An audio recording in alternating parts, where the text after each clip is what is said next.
అన్ని ప్రైవేట్ అన్ ఎయిడెడ్ స్కూళ్లకు పాఠశాల విద్యాశాఖ కీలక ఉత్తర్వులు జారీ చేసింది. ఫీజుల వివరాలను డిస్ప్లే చేయాలని ప్రైవేట్ అన్ ఎయిడెడ్ స్కూళ్లకు ఆదేశించింది. దీనికి సంబంధించిన మరింత సమాచారం మా ప్రతినిధి రమ్యని అడిగి తెలుసుకుందాం. రమ్య, చెప్పండి, పాఠశాల విద్యాశాఖ ఉత్తర్వులకు సంబంధించి ప్రస్తుతం ఉన్న వివరాలేంటి?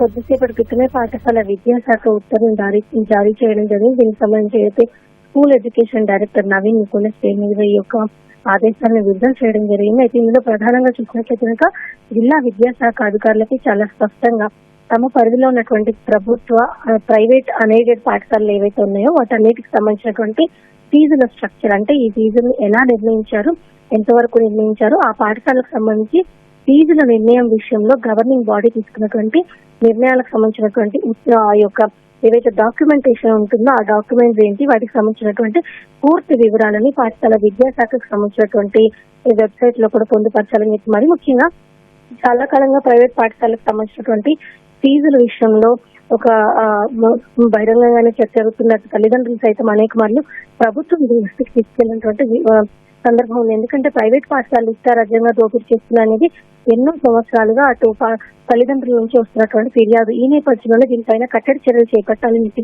చాలా కాలంగా డిమాండ్ కూడా కొనసాగుతుంది. ఈ నేపథ్యంలోనే ఏవైతే ప్రైవేట్ పాఠశాల అదేవిధంగా అన్ఎయిడెడ్ పాఠశాలలు ఉంటాయో వాళ్ళు ఆయా పాఠశాలకు సంబంధించి ఎలాంటి ఫీజులు వసూలు చేస్తున్నారు, ఫీజు స్ట్రక్చర్ ఎంత, అంటే తరగతి వారీగా 1వ తరగతి నుంచి మిగతా తరగతిలో 10వ తరగతి వరకు, అంటే వాళ్ళకు ఉన్నటువంటి ఆ స్కూల్లో ఏ తరగతికి ఎంత ఫీజు వసూలు చేస్తున్నారు, దానికి కారణాలు ఏంటి, ఎంత పెంచుతున్నారు, ఏటికేడా ఎంత పెరుగుతుంది అనే విషయాన్ని తెలిపే విధంగా ఆ మొత్తం పాఠశాల ఫీజు స్ట్రక్చర్ సంబంధించి తరగతుల వారీగా కూడా వాళ్ళ ఫీజు స్ట్రక్చర్ ని పాఠశాల ఏదైతే నోటీస్ బోర్డు ఉంటుందో నోటీస్ బోర్డు లో డిస్ప్లే చేయాలని చెప్పేసి, దీంతో పాటుగా పాఠశాల విద్యాశాఖ అధికారిక వెబ్సైట్ లోను అదేవిధంగా ఆయా పాఠశాలలు తమ సొంత వెబ్సైట్ లో కూడా డిస్ప్లే చేయాలని, తద్వారా పాఠశాలకు సంబంధించిన ఫీజు విషయంలో పారదర్శకత ఉంటుంది, అదనంగా ఫీజులు వసూలు చేసేటువంటి పరిస్థితి ఉండదు. దీంతో పాటుగా తమ పిల్లల్ని పాఠశాలకు పంపించాలి, ఏ పాఠశాలలో చేర్చాలి అనే విషయం వచ్చినప్పుడు తల్లిదండ్రులకు కూడా ఫీజు విషయంలో ఒక స్పష్టత ఉంటుంది అనే విధానం కోసం అని చెప్పేసి ఈ యొక్క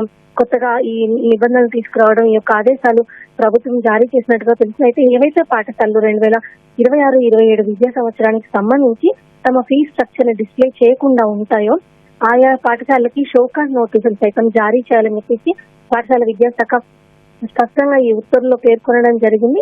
పాఠశాలలన్నీ కూడా ఈ నిబంధనలు పాటించే విధంగా చర్యలు తీసుకోవాలని చెప్పేసి, ఈ నిబంధనలు మీరి ఎవరైతే అంటే డిస్ప్లే చేసిన ఫీజులు కాకుండా అదనపు ఫీజులు వసూలు చేసినట్లయితే వారిపైన కఠిన చర్యలు తీసుకునే అవకాశం ఉన్నట్టుగా కూడా మనకు తెలిసింది. తద్వారా పాఠశాల ఫీజులకు సంబంధించి కొంతవరకు పారదర్శకత వచ్చే అవకాశం అయితే మనకు కనిపిస్తుంది.